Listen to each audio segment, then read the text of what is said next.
Hi, I'm Paul. We can start again. We could. We don't have to. No. Hello, I'm Paul. And I'm Adam. And we're Proxima Insects. So thanks for watching our long form video of ourselves. That's what the world needs, more white men just talking about stuff. Like, it's important. We're misheard, just silenced in the media. Correct. Sorry, it's my cynical left wing tendencies. This is our, I suppose, intro video to Proxima and what we're about and just our social media. To give you guys a bit of an insight into what our motivations are, what we're planning to do, which may or may not happen, well and truly. It'll happen. It'll bloody happen, mate. You start off. What is Proxima going to be about? Well, generally, I think we got into it because your brother is he's an entomologist, which is a fancy way of saying a bug lover. I think it was 2014, and he messaged, I'm pretty sure you were in that group message. I think you're right. And he said, guys, I've got this idea, I reckon eating crickets is the way of the future. And we pretty much went, that's a dumb idea. Yeah, but he was right. Don't tell him, but he was. He now is actually doing his PhD in insects, so he does actually know what he's talking about. So that sort of got us looking into this whole world of insect farming. As a third generation farmer, that's not true. I'm actually a violin teacher and also a wedding celebrant. So these hands do not know what labour feels like. I mean, they're very tender. So for me, this is going to be hard yakka. And you're a teacher as well, hey? Yeah, I'm a PE teacher. I think part of my motivation for starting this in the first place was looking for something different. I left teaching to go and work in marketing and recruitment, and then came back to teaching. And I think it was then going back to teaching was about the time we talked to my brother again. He sparked this chat again, and between him, us two, and another guy, we kind of got the ball rolling on this project. And yeah, for me, I was just looking for something new and different and innovative. And I did a little bit of research, did a bit of digging, and to me, the weight stacks up that this is where we need to be going and should be going. And if not, it's at least a very, very beneficial thing that we can all be doing, and that we and the wider insect growing community can all play our part in. I think 2/3 of the world eat insects already, so we're in the minority really if we don't. So that's sort of got us started on that journey. But as we sort of dug a bit deeper, we realised that there's actually a real, I wouldn't say a market, but there's a need. A niche and a niche. I think just mainly we've been convinced of the sustainability aspect of it. I think the protein that you get from insects is a great replacement for fish meal. So to feed fish farms, we don't have to fish the oceans to feed the fish in fish farms. Down the track, I even think human food is something that I'm really passionate about, and I think is something that we can look into. One of the things I think that inspired us and gave a lot of weight was the UN FAO report, I think 2016 or so, that suggests if our population's going to boom by sort of 2050, then we need to be looking at other ways to find sustainable food and other ways that we can sustainably feed our planet. And insects, they suggested, was a pretty big go. So what's the F stand for? Food and Agriculture Organisation. That was good. I think. Yeah, that's okay. Anyway, we're looking at things like waste management. So using insects to reduce methane from food waste, which is a pretty cool idea. So that's one thing, but also pet and livestock food. So those are kind of things we're interested in. We have already sort of started our journey. There is a big growing container out the back. It's like a shipping container size full of larvae and beetles and all this kinds of stuff. So we'll show you that down the track, I think, as well. I'll just turn our notes back on. Oh, you got it. Unbelievably, we do have a script here. You wouldn't know from the lack of polish. There are people who are way, way more advanced than what we are, but from everything you read, there's new learnings, there's new legislation, there's new laws and innovations happening every day around the world. It is surprisingly big when I've dug into it, and we are certainly not the first ones to do this. and probably, I dare I say, won't be the last. I say that pretty well, dare I say that very confidently. Yeah, like the way we want to approach this is collaboratively. So we think that we're not trying to build something that's in competition with other, insect farms or anything like that, but we want to sort of champion all the good things that are happening, because I think that's important, and that's kind of part of our ethos, is that we are team players. And if you want to do this at home and you want to pick our brains, we would love to help you, or like tell you all the bad things not to do. Probably more than that, actually. And then you can in return tell us what we should be doing. We know how to kill crickets. That's one thing. Not deliberately, just accidentally. So crickets are sort of the thing you think of when you think of human food. Also known as the gateway bug. I didn't make that up either. I know. I didn't even make it up. Oh man, that's terrible. Yeah. I love it. So as we always say, like if you coat anything in salt and garlic, it tastes pretty good anyway. But crickets do taste good.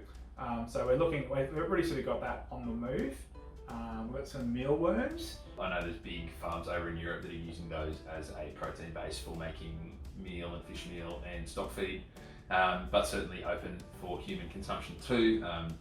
Eaten in lots of places around the world. Superworms is another one. So they say worms, but these are actually like beetle larvae, to be precise, but worm sounds like a little bit less disgusting, I think. Yeah, I think one of our aims is going to be to find cooler words for these animals. I think we're just going to get all of these labelled as superfoods, and then we'll get the Instagram influencers to do our marketing for us. Correct. The new superfood names pending. I don't know how many of you are vegetarian or vegan, or have even just considered sort of the environmental impact of meat.